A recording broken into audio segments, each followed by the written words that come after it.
We are going live. Bum, bum, bum, bum, bum. Welcome to Good Enough Now, Module 2, where we'll be discussing good.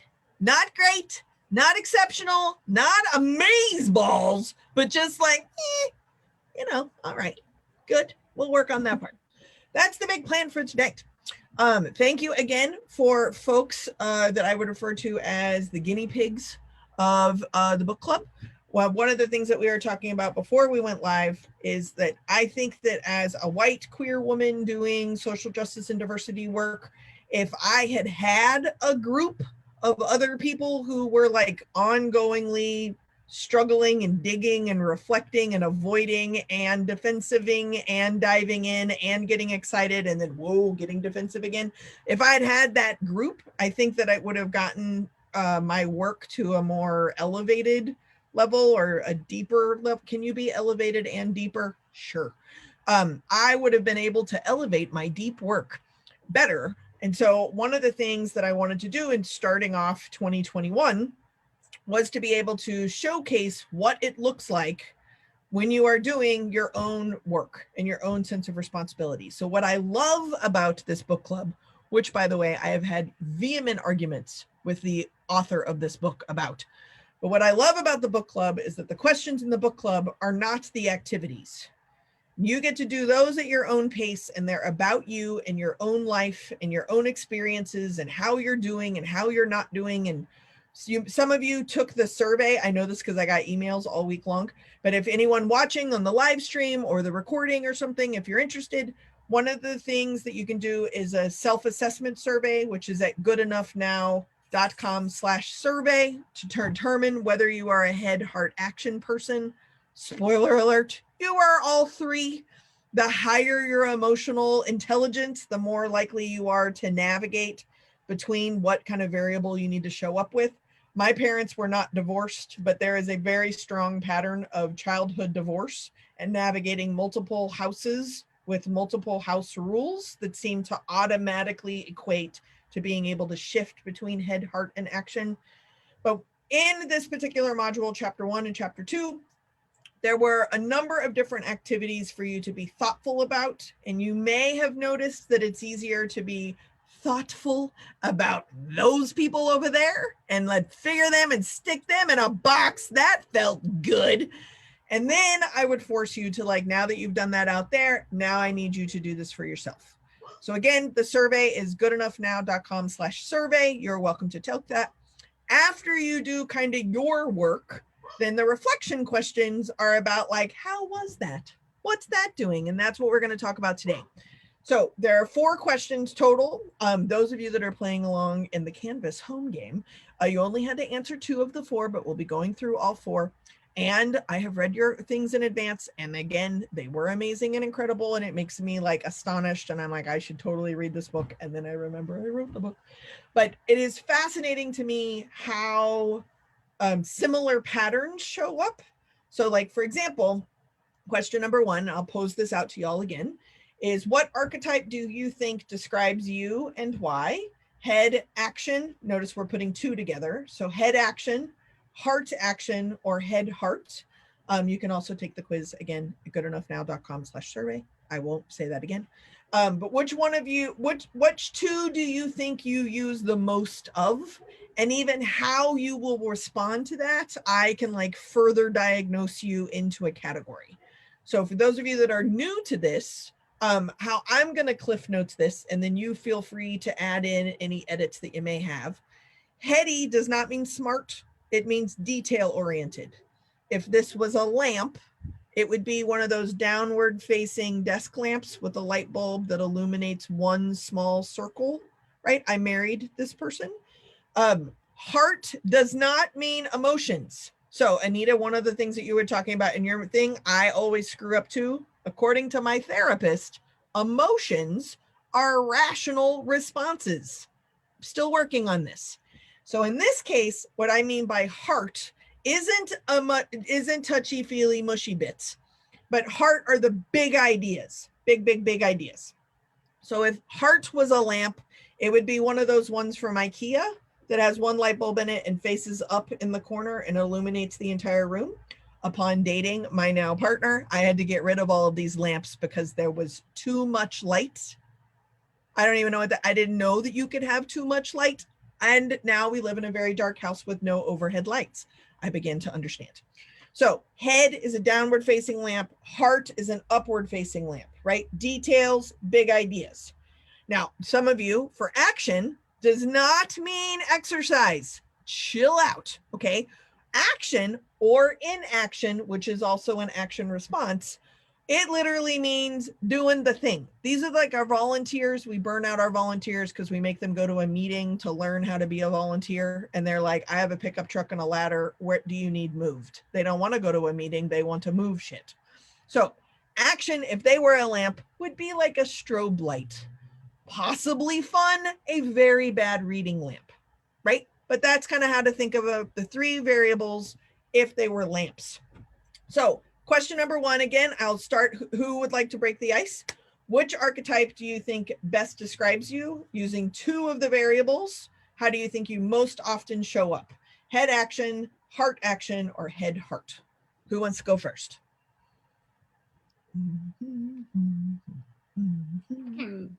I'll go. Okay, go ahead, hit it. So for me, it kind of evolved from one to the next. So for me, I used to be a lot more heart, head, and now I'm 100% head action. So I think the thing that changed for me there was becoming a mother and everything just kind of rearranging itself in my life. So yeah, for sure, head action now. Sure, and crucible moments will adjust and you'll learn new patterns and ways of being. So like the birth of your daughter, for most would be considered a crucible moment, especially if everyone has met your daughter. I mean, she changed my life. Right. Okay, great. Erin, were you gonna go? I was, and my dog might start barking, so sorry. Well, I'm overwhelmingly action, and that has been a consistent theme in my whole life. But I think the other one might be heart action. Great. Perfect. Anyone else have an archetype that you thought was a fit? Alan? Mine is heart and head and inaction, because the heart and head always, like, I get stuck there. Great. Great. So I'm with Alan. Yeah, because Hillary. I get into these big ideas and then I'll start chasing down some details. And I end up in this hamster wheel and action doesn't always happen. Yeah. But isn't it interesting? The visual of a hamster wheel is movement. Yes. But it's not going anywhere. Well, it's my head that moves. Right. I refer to head heart specifically, I refer to as spinning cycle. And so these might be like the mavens of information where they just know everything, but they are very slow to make a decision because they want to make the right decision. Those of us with very high action, we don't know what right decision means. We just regret and question every decision we have ever made in a split second with no information, right? So I married a head heart person. And so oftentimes when he's telling me something, he has to be like, do not decide, just listen. And you cannot tell me your answer until tomorrow. And it's the most annoying thing ever because I go to my office, I write down my answer, and then I wait for tomorrow, and then he'll eventually come and be like, okay, what's your answer? And I will have completely forgotten what the question is, but I learned the Post-it note system. So I'm like, wait a minute, hold on. That's this one. This one's due today. Here is my answer. But he eventually learned that my answers don't change with time. I just forget the question because I'm super fast. However, we have also learned I have so many regrets, so many decisions that I would probably do differently had I don't know, not made a split second immediate decision, right? So there are pros and cons to everything, and we are all of them. Trick question. Any other archetype reflections? Julie, were you going to say something? Oh, I was just going to ditto exactly Alan and Hillary. Exactly. Yeah. Yep. Right. Awesome. Great. And you're the one who has a first time figuring out how to log in. I am also was a Julie and Alan and Hillary. The head action was a big piece for me while I was working. And I would say to my boss, I have 100 ideas here and I can tell you how to do all 100 of them. And he would say, give me 3. Huh? And And since I have retired and started a new career, so that would be a crucible moment for me, I have become way more heart and head. Got ya. Because you have less immediate things to do, or because you have more space and time to be reflective? Both. Oh, great. Yeah. I'm really curious, not that I'm going to write another new book. Please remind me that I'm not writing another book for a while, because I need to hear that. But I'm really curious, post-COVID, how will these archetypes evolve and change when the structures that we've built our life around have changed? Some of them without my consent, at least. And some of them are exactly the same and haven't changed at all, but you're working with someone whose structures have changed. So I'm curious to see how that'll happen. Julie. I am definitely a head heart person, and I'm building a program right now. And because of COVID, it's getting stalled. The actions are getting stalled. And so I'm being pushed even more into my tendency to do head and heart. And so I didn't realize this till you said that. I'm super curious what's going to happen when the floodgates, open and it's time to move into action. I'm wondering if I'm going to be, burst into action, or if I'm just going to be paralyzed at the mouth of the gate. And paralysis and bursting are both action. Like that lamp is a strobe light turned on or a strobe light turned off. Yeah. Yeah. I realized this today. This will be my disclosure before we move on to number 2. But I realized today that it is January 15th. And by now, I would have realized I had not done a single one of my New Year's resolutions, right? And what I realized today when I was taking my vitamins, I'm sorry, who are you? I was actually taking my vitamins this morning, and I realized I have not skipped a day of vitamins, which I have to take 3 times a day.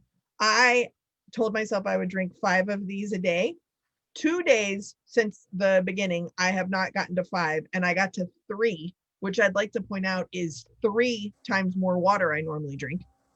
That's impressive. And I said I would go on a dog walk at least every other day, and I have. And so this morning I was like, I'm sorry, but don't you generally like completely disappoint yourself by January 15th and then like look up and it's October 15th? And then I don't know if y'all do this, but October, I'm like, well, there goes the entire year. Now it doesn't matter at all. I'll just have to wait until next year to start over, right? So I realized this, but I also realized that I built an entire life and an entire set of excuses to not do anything that actually centers me and my needs and my health and my wants, because I traveled so much, right? Like all the safety concerns. You can't just go for a walk around a hotel, not when you pull up to a Days Inn at 4 a.m. Like I'm not walking around that parking lot. None of those things exist. So I am with my dogs always. The vitamins are in the exact same place. I didn't even have to pack them. I'm literally using the same cup because this one holds 24 ounces because I did a little measurement experiment. So I don't have any excuses left. And then look at me. I'm doing the things that I said I would do. Shit. Now I've said it to y'all and said it on Facebook Live. So now I'll probably take my vitamins tomorrow too. That'd be my guess. Our behaviors are habits, and those habits are usually informed of how we have survived our life. And so like, as we're building through the book, there's like some basic tenets that you need to like be thoughtful about. And then there's some real foundational work that you need to do about how you are doing you. That's it, right? That's literally what good is all about. So number 2, what does doing the best you can with what we have some of the time, what does that mean to you?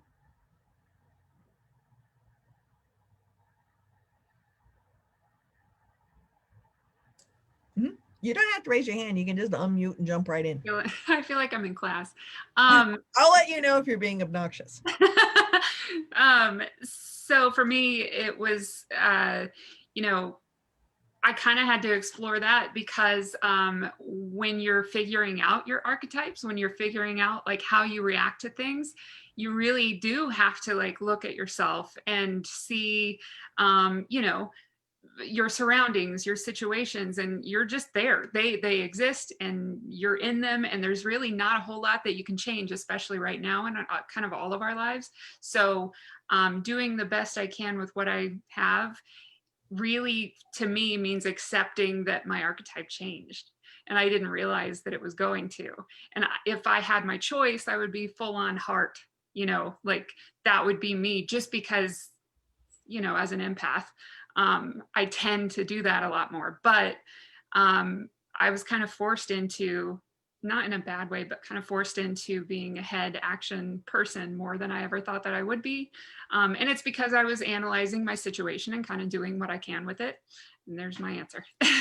Well, and I'm going to nudge you, but being an empath and having those emotional responses is a head response.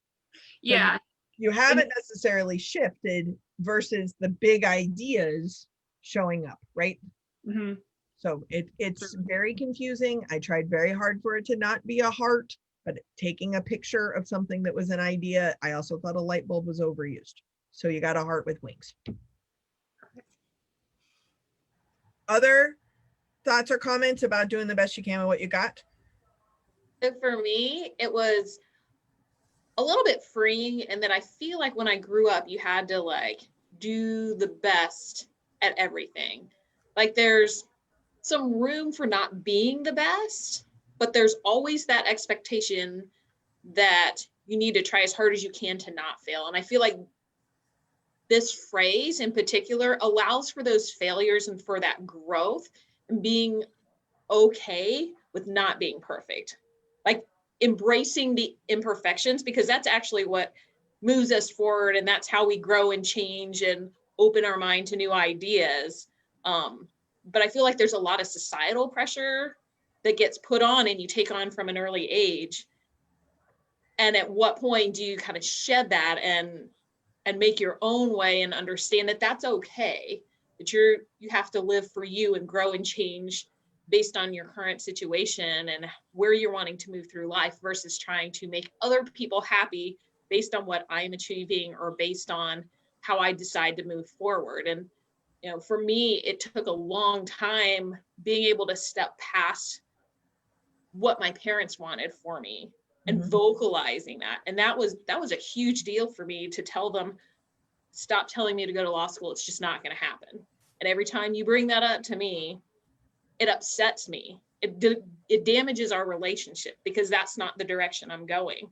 And I think finding those moments where we can like express ourselves and let people know, these are my expectations for me, and you can like it or not like it, but this is how I move forward. And then allowing myself that freedom to do kind of what I want and how I feel I can be most productive within society.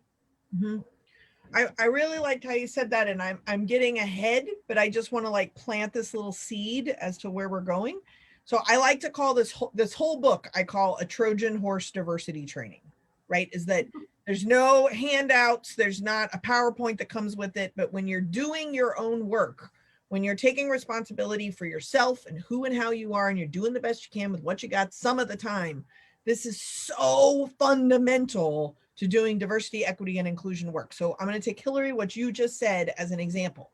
And that a lot of times when we start talking about power and privilege, what ends up happening is you're like, I don't have this thing that those people have. I'm pointing up because of privilege, right? Like, so like as a queer person, right? Like for forever, I wasn't allowed to get married or adopt or serve in the military or whatever. And I'm attacked and it's violent and blah, whatever. And like straight people, straight privilege, heterosexual people, heteronormative, straight people, they have this thing and I don't have this thing, right?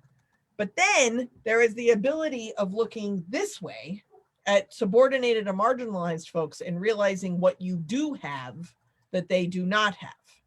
So similar, Hillary, is the same practice, right? Of recognizing what's expected of you or what your parents thought of you and what you are actually comparing yourself to. You have the ability to compare this way, where you always feel like you are less than, because that's how power dynamics work. You're supposed to feel like you're less than. or you could switch it and realize that in this case, you're more than, right? So like I use being a cisgender woman as a really great example. Like me recognizing that I'm a woman is not dismantling patriarchy. There's nothing I can do that is ever going to be as powerful in our society as a cisgender man, right? Or I like to say a male man, not a postal carrier, although there is a Venn diagram involved, but like a masculine male man who works for the postal service is going to have way more privilege than I ever am. But when we start talking about gender nonconforming, gender binary folks, trans folks that don't fit within a binary person, and even cisgender people who do not perform in a binary gender expression, I have more privilege than them, even though I'm a woman. And we get to pick and choose how we're going to focus on that. So the skill set of practicing, what did my parents teach me and what do I feel?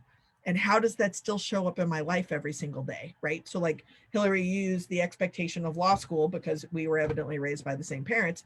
And I was supposed to go to med school and law school, by the way. Yeah, because, you know, free time. So when I became an art major, I was very disappointing. And I've just been navigating that disappointment to the best of my ability. But the expectations that I don't want to meet because they have expectations that don't fit me is a model that shows up with clients. It shows up with my partner. It shows up with neighbors, that if something they're doing puts me in the place of like, I don't want to go to law school, then it doesn't matter if we're talking about where we're putting our garbage cans at the curb, because all of a sudden I'm defending my choice not to go to law school. My neighbor is not aware of my trauma, except they're totally aware that when they talk to me a certain way, I get way heated. Does that make sense? So being responsible is finding the root of that. Let's say law school, it's not about garbage. It's not about my neighbors. My parents have been dead forever. That's my work to be doing. And it's up to me to do it and redo it and redo it and redo it and redo it. And Julianne's not able to join us tonight, but she wrote a really great thing in one of her responses, which kind of goes back to what Dara was saying too, is that there's an evolution that happens and changes. And I loved her answer to number 2 of what does doing the best you can with what you have some of the time mean for you? And that she said that like she spent her whole life providing grace to other people and can extend this space to other people. Now, I would challenge her, and we're friends, I will challenge her, that there's some people she's not as good at that with, and there's other people she's super good at that with, because this is a habit and this is a habit. But what I want to focus on, what she said that I thought was so powerful, was that she can't do that to herself because she feels like she's letting herself down. So she has, I'm putting words into her mouth, but if she has exceptional standards for herself, but allows everybody else to be like, is all right, then one, you're going to disappoint yourself and you're allowing people to disappoint you. So I'm not suggesting that there's a differentiation there either. It's really just about trying and trying to try, which you'll read more about too. So other thoughts about that before we move on to number 3?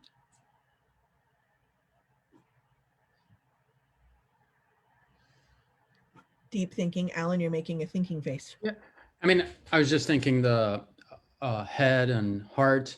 I think it's a way to prevent maybe errors or regrets. Like it's a protective mechanism because the ultimate goal of that is to make a right action that, for example, for me, I won't regret. And I was thinking what you said, which is you are action, you do it, and then you regret it later.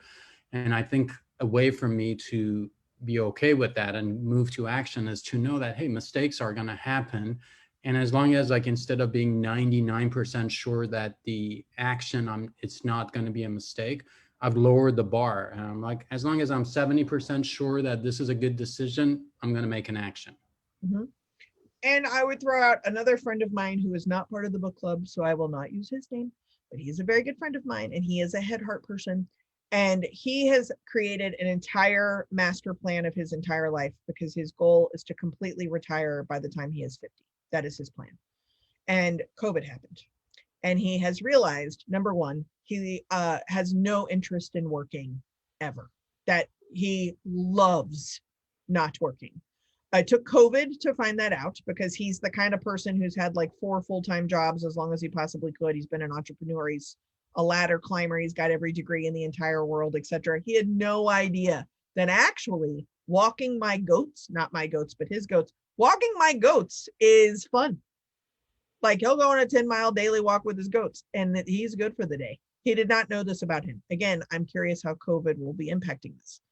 But what's fascinating is that inside COVID, he also realized that he has been planning his entire life until he reaches this mark.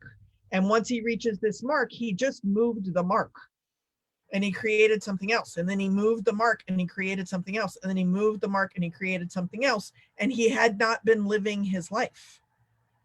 So we ended up having this really great conversation. I don't think he used the word regrets, but what COVID has gifted him is living his life now. And that like looking back and realizing the plan he had made for himself worked. He just kept working. So relax. He can pay his bills. He enjoy his life, but he is realizing now that at least the last like 10 years, 15 years, he probably could have retired because he was ahead of his original plan. So again, he didn't use the word regret, but he is now starting to live his life. All right. Number trace. Which archetype are you most frustrated by? Why? What story are you telling yourself about them? And what assumptions are you making? So Patty, I'm going to call on you. What archetype frustrates you the most? It depends upon what kind of mood I'm in. Mm-hmm. Seriously.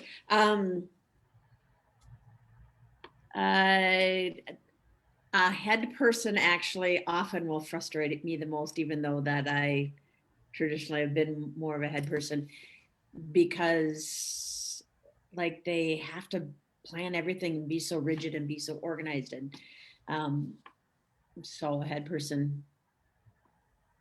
Yeah. I'm scattering my brain for different friends and I love them all, but sometimes they irritate me, and I can be fine with them being all heady and like wait for them to be all heady, and then like because I'm ready for action, but I can wait for them because I can be patient. Awesome. Anybody else want to admit who frustrates you? I would say probably head for me as well, only because I am so action oriented that I want to keep things moving, and I have maybe a little bit more tolerance or patience for those that are thinking with their heart because it's thoughtful. But the head space gets me a little bit frustrated. Mm-hmm. I would agree with that. I have a partner, just bless him, I love him, but he's a head person. And he's one that I can identify with you, Jess, here, because he's one that I also have to be like, don't do anything. Like I can identify with Lauren, but I would say, he also is very, very good at asking, like, what do you need me to be for you right now? Like, what kind of headspace do I need to be in? Are you looking for solutions? Or are you looking for, just a listening ear? But being a head person myself, head action, he's head action for sure. And we both butt heads a lot when it comes to that, because we're both kind of trying to out action each other sometimes. And it takes honestly a lot sometimes to slow each other down. And we're kind of both on our own trails there. And once we get in the groove though, it's fantastic. What I think is the most interesting patterns when I ask people, which archetype are you frustrated by? Most people pick their strongest one in somebody else. And the reason why the follow-up questions is like, what are you making assumptions about? What story are you telling them about? Is that ultimately somewhere in there is your way is better than their way, and their way involved the same ingredients as your way. Therefore, it must be the most wrong, right? So it's not a case like the call I was just on. they had an ideation meeting. They were planning a brainstorming session. That's the word I'm looking for, brainstorming. And one of the people showed up with a spreadsheet. And so somebody else was like, whoa, whoa, whoa, whoa, whoa, whoa. We're not making any decisions yet. We're just brainstorming. And this person was like, I know, I just organized my thoughts. Like, I'm on the same, we're brainstorming. What happened? But all the other heady people hadn't shown up with a spreadsheet. Therefore, were not as prepared as the one who did show up with a spreadsheet. Meanwhile, the hardy people and the action people in the group were like, whoa, I didn't even know Excel did that, right? Like, wow, look at these ideas. It's color-coded. This is amazing. So the conflict actually came from all the heady people in the group because they hadn't shown up with their own spreadsheets, right? So then it happens. It's kind of fascinating. Any other frustrations or anybody that you want to disclose that you might be frustrated by and other people? I get frustrated by my own type, mostly because I can get on that hamster wheel. But if I'm not on that hamster wheel and I've got to make those decisions and someone else is on their hamster wheel, like if our cycles for how we're thinking don't mesh up, it drives me insane because I know they're going down a rabbit hole and I don't have time for their rabbit hole. Mine, I can handle that rabbit hole. But if we've got to make decisions, I've got to have them come to that action. And if they can't, it gets very, very frustrating. Yeah. It's like clutter. Yeah. Right. I don't have any clutter around the house because I know where everything is and I put it there. The only clutter in the house does not belong to this human resident. Right. So then when my husband is actually like picking up the house, I'm using his Saturday words, he's picking up the house, which means that he picks up his things and just puts them in another wrong place. So I'm just like, what has that done? That has moved it from not being where it's supposed to be to also being where it is not supposed to be. You touched it. Like why? What? And then I'll get mad and I'll look at it and it's a recycling pile. You're not even gonna look at this stuff. Why do we have recycling from like 1984 sitting on the dining room table? Anyway, I, of course, might be considered harsh and judgmental and possibly making some assumptions. So I've heard. What stories are you writing about your way? Not the people who frustrate you, but the parts of you that frustrate you. It's a bonus question. What assumptions are you making about your limitations of your frustrations of your way? I almost need a chalkboard because there's a lot of jumps there in the sentence. For me, it's I can come up with a lot of really good excuses why I'm irritating myself and justify why I'm behaving that way. And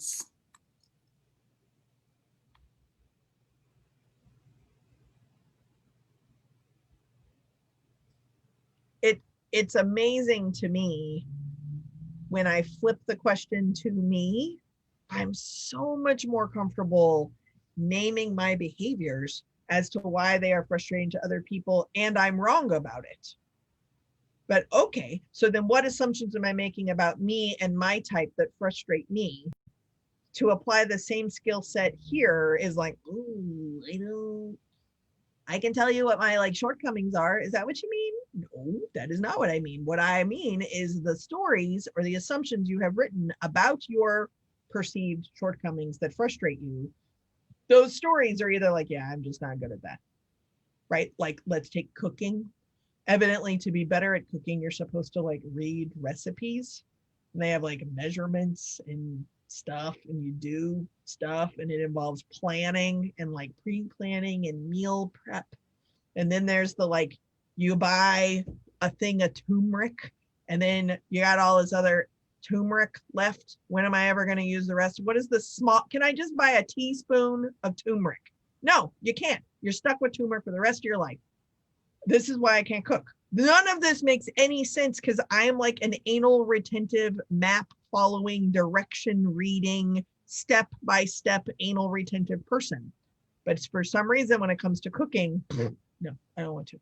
And the reason why is because I created an entire life where food appeared on my left and immediately disappeared on my right, almost always, or came to my hotel room and then I put it in the hallway and it disappeared.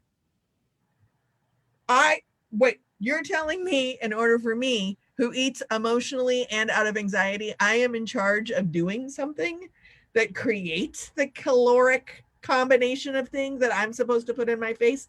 I have never attached that with food before, because that is why I like restaurants. And this is why I've lost 30 pounds inside of COVID, because I'm in charge of cooking. It doesn't make any sense. And it is 100% how I'm showing up right now. I would like my life back. And because I cannot have my life, I refuse to learn how to read and follow math direction things. No. It will be grilled cheese sandwiches again. Thank you.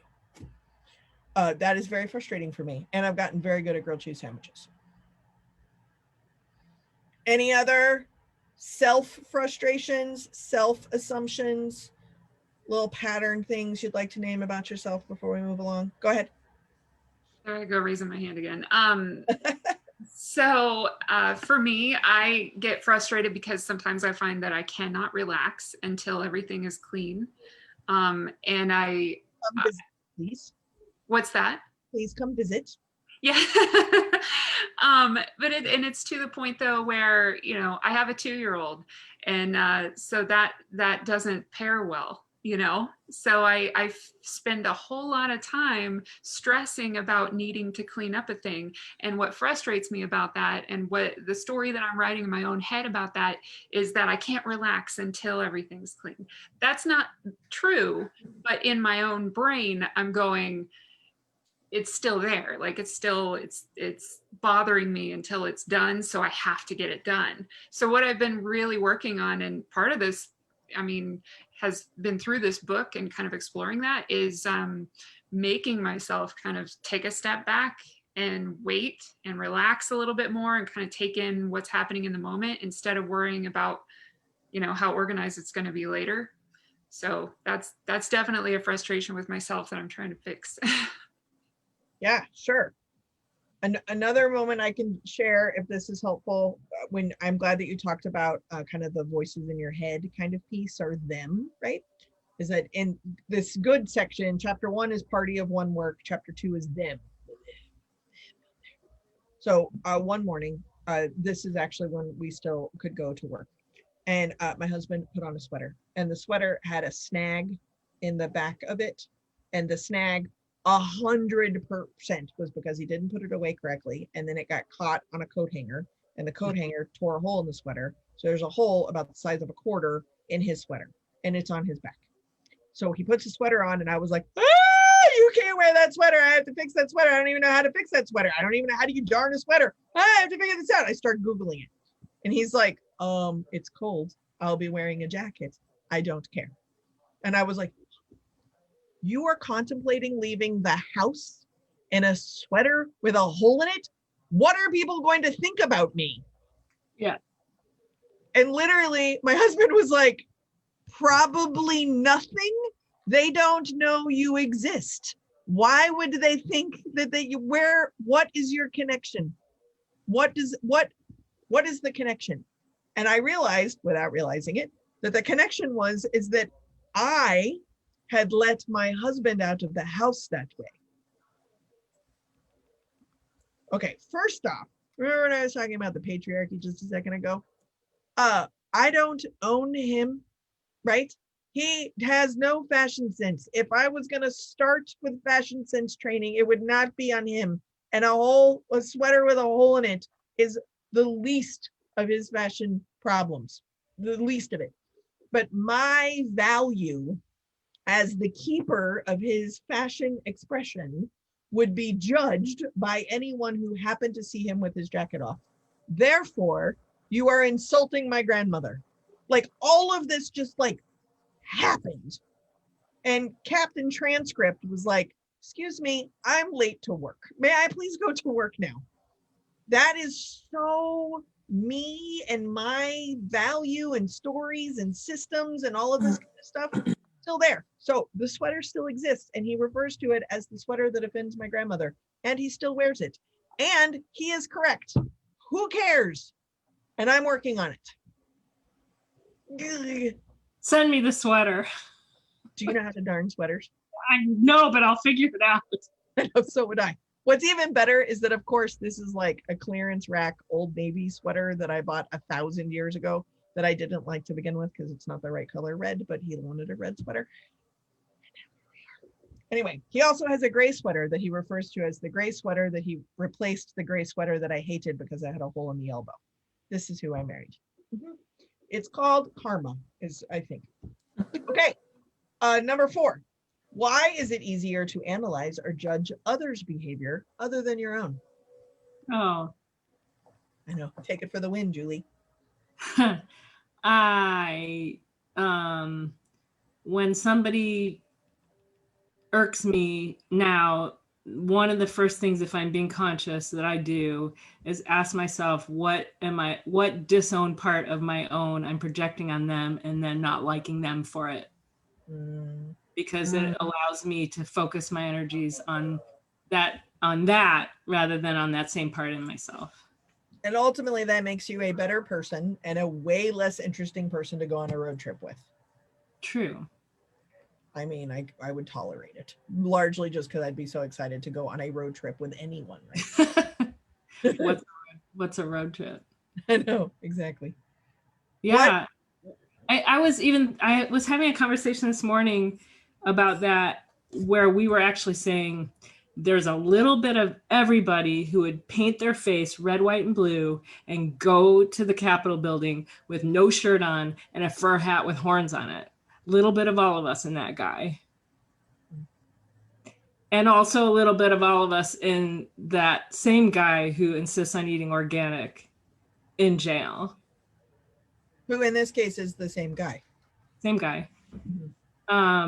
And I'm playing with that. I've been sort of playing with that idea today because it's an opening, I think, to a little bit less of the us, that, of the us, them, and maybe an opportunity to create a connection. Easy for me to say when I'm trapped here in my, if I was sitting across from that guy, I might think differently, but it's a decent thought experiment. Yeah. And what I think is, I don't want this to get lost in it, is that a thought experiment in an intellectual setting like a casual book club does so much good in the world, right? So like immediately after George Floyd's murder, I saw all these calls for book clubs. And then I saw all of these folks of color being like, go white people, go to your little book clubs. Like, what's that going to do? But at least it's doing something. It's certainly not dismantling systems of oppression, but it's not necessarily, hopefully, encouraging it. I mean, it depends what kind of book you're reading, right? So when we start talking about good, it's a fundamental assumption, I believe, that collectively we are doing the best we can with what we have currently some of the time, right? So the tagline divides into 3 parts as well. Doing the best you can is grace to them and is grace to your own party of one work. That you're not accurate, you're not nailing it, you're not 100% exceptionally amazing. And when we confuse the perfection performance with the good enough performance, I think it allows us some space for learning. Like I think I told y'all last week that because of COVID, I enrolled in an MBA program. So I think it was during summer school when I was taking my prerequisite mathematical, accounting, and finance classes. Like I didn't even have sex with people in business school. Why am I doing this? Anyway, here I am. So I'm taking these 2 classes. I do not know anything. I have no hollows back here are coming back of the business accounting classes I took at some point in time. And I went to college pre-internet in the 1900s. Thank you very much. So the video games, everything is brand new to me. I don't know anything. I get completely overwhelmed to the point that I actually have a panic attack. And it has been decades since I have had this daymares. That's pretty much on the daily, but like a real panic attack, emergency kind of situation. And at the root of it, I was in a scenario where I didn't know something. I didn't feel competent. I wasn't comfortable. I didn't know what I knew so little. I didn't even know a way out to get to something I would know. And casually, by Holy Sweater Man Professor himself, he had to remind me I was in school, and in school, you go to learn things that you didn't previously know because it's called the learning. And as I'm not making fun of him, and I'm trying really hard not to make fun of myself. And I had to be reminded that the fundamental principle of returning to school is to learn new information, which means you are starting with not knowing that information. Oh, okay. That's called a reframe, right? But I could judge my other student friends for being weird. I could judge overachievers. I could do all the thing out here, right? Because I was different than them. But when I hadn't done my own party of one work and realizing what it meant, that I had such high expectations that I was not allowing myself to do the fundamental definition of what I had shown up to try to do.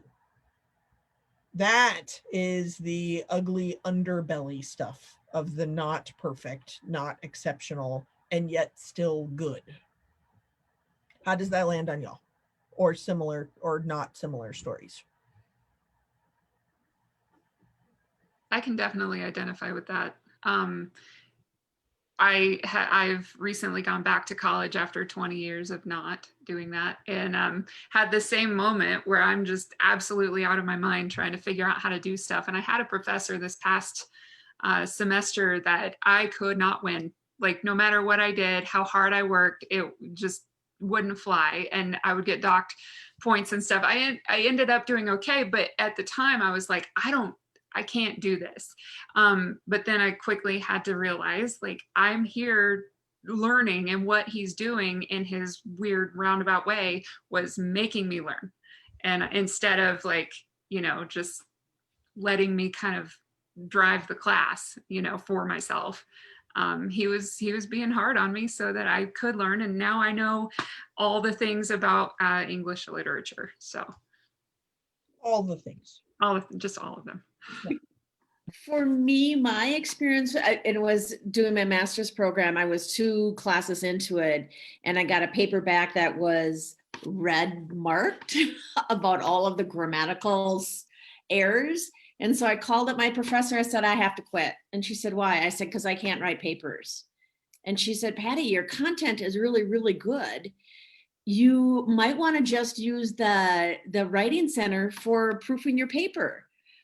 And the concept of, like, I have to ask for help. Like, I'm so stupid. I have to ask for help. I have to go to the writing center. I would have if I did not have that conversation with her and she talked me off the cliff, I would have quit and I would have never finished. But it was about really wrapping my head around asking for help, and then where am I competent and where can I get some help from? And then together I can write a paper then. It has nothing to do with I can't write a paper. It has to do with skill sets that I don't necessarily have and I don't necessarily want to know, and like sit down with a sophomore and I'm at a master's level and she's proofing my paper for me. That's a little a great growth experience. Yeah. And internalized ageism, externalized ageism, and that person, imagine so this goes back to Julie's like projection piece. Imagine what it was like for a sophomore to be proofing a paper of someone who might have been old enough to be their parent, right? But like, they're a better writer than you. Okay, right? Like, one of the fun things is a good reminder is these groups that I'm working in through grad classes, etc. Like, we'll get an assignment and like, I literally have I didn't understand the vocabulary words in the sentence that had the word directions above it. So then I show up to a group and I'm like, y'all, I'm out. I mean, I will bring the orange slices. That's what my nickname is in grad school, is orange slices. I will bring the orange slices. I have no idea what's going on. And one of the other people in the group is like, oh, it's just using R.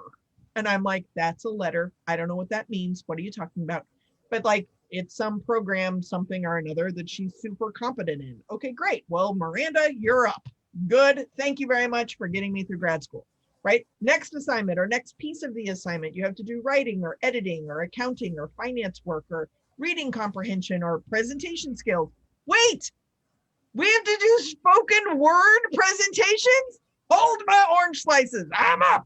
Right? Like, I actually was able to bring some skills that these nerdy mathematician Excel people were like, I don't want to talk in front of people like they could ask me a question I wasn't expected for. And I was like, I've been sheltering in place for 8 months. Please ask me a question that I am not expecting.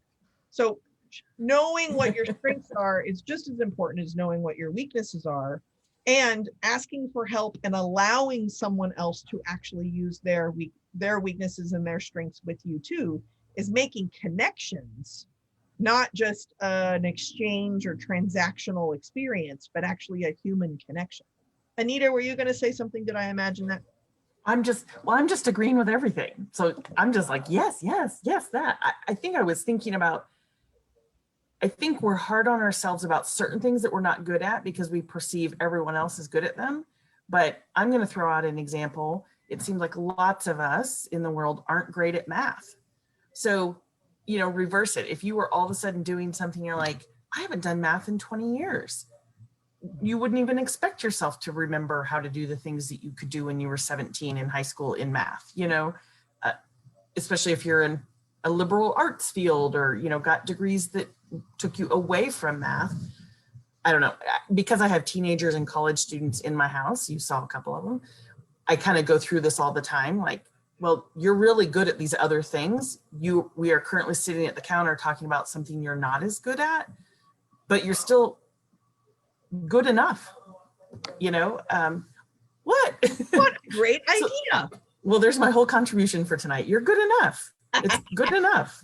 Yeah. So, and well, going back to the learning piece again, the last webinar I was just on, we did this personality assessment thing, and I came up with one particular area. I was 28%, whatever that particular area was. So then I wanted to talk about the negative space of it. So off the cuff, I get my scores. I'm 28% green, right? So then I was like, so what does that mean? 72% is someplace else. And literally I was like, can we just take a moment? I just did arithmetic in my head. I'm not sweating. I didn't use a calculator. I didn't even use a pen and paper. Like, whoa, what is happening in the world, right? Jack's giving me a thumbs up. Thank you very much. But it was using I don't think you can call it atrophied muscle in this case, but like an entire zip code of my brain that I like boxed away and replaced with large scale metal ceramics. It's sculpture training.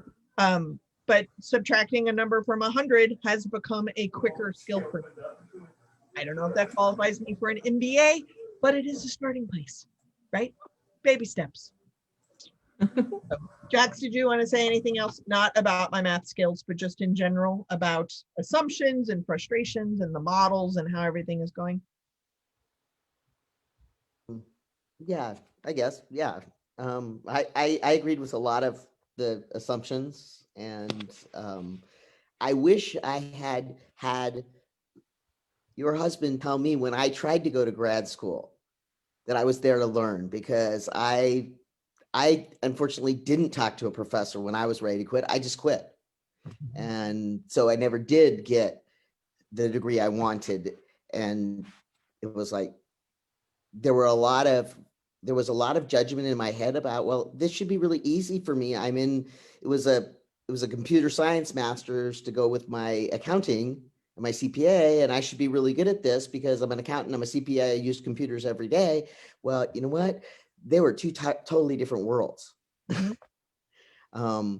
yeah, and yeah, I didn't reach out to get that, but that was a whole lifetime ago, it seems like. But and I still have those every once in a while. Yeah. Not as much. Well- But what was funny was when I went back in about 10 years later, I went and got a fitness certificate degree, and I went to 2 years of taking fitness classes and how to teach fitness and all about physical fitness and exercise, because it was so totally different from my field, my profession. I didn't have any problem with all of the fact that I didn't know. I just read the stuff and I learned it. I listened to the lecture. I took notes. I did what I did the first time I was in college. So it just showed I'm just thinking about how the power of that assumption I had on the first time I tried to get more education. Well, I think that is a perfect setup for what I wanted to end on tonight. So thank you, Jax. It's like you're a plant. What I would like to remind you when we're talking about the good section is party of one work and them. The thems look at you as a them. And all the members of the them also need to do their own party of one work. So I was going to use the metaphor of computer science versus accounting versus bookkeeping versus finance. Who knew? Amongst them, those are all very different skill sets. But out here, over here, where like arty farty people like read and like create murals and stuff, but don't cook. We look at them as if they are all exactly the same thing. But when you actually are paying attention and listening, you can realize that they're very different skill sets that could also be important for me to understand the nuances of what that is, but also why I lump them all together. That ultimately is the takeaway from this section, is that what is your party of one work and why are you lumping them all together? And then can you notice how when you say you're distinctly different, provide them space to also be distinctly different. And if you can do both of those things at the same time, like kind of an awkward dance, then you're set up for, look at this transition, module 3, which is on enough. Notice I didn't say perfect or any of that kind of stuff, right? I just mean like, enough. Like if you were to do something with what you already have, doing the best you can with what you already got. You don't need more school. You don't need more t-shirts. You don't need more friends. You don't need more lived experiences until you do something. Just right now. What if what you have right now is enough? True story. Utterly terrifying. I am a hot mess. And this is as good as it's probably going to get. So how can I be enough as a hot mess to do something and be responsible for it? That is module 3. So we're going to do chapter 3 and chapter 4, which talks about differently write and leave room for edits. Fun facts, chapter 4, leave room for edits, is usually people's favorite. So I'm just going to go ahead and put that expectation out there. Make sure you get through it. Otherwise, if you have any other thoughts or comments, let me know, or I'll see you next Friday, 5 p.m. Pacific, same back channel. Thank you. Thank you. Thanks, everybody. Thank you. Bye. Bye-bye.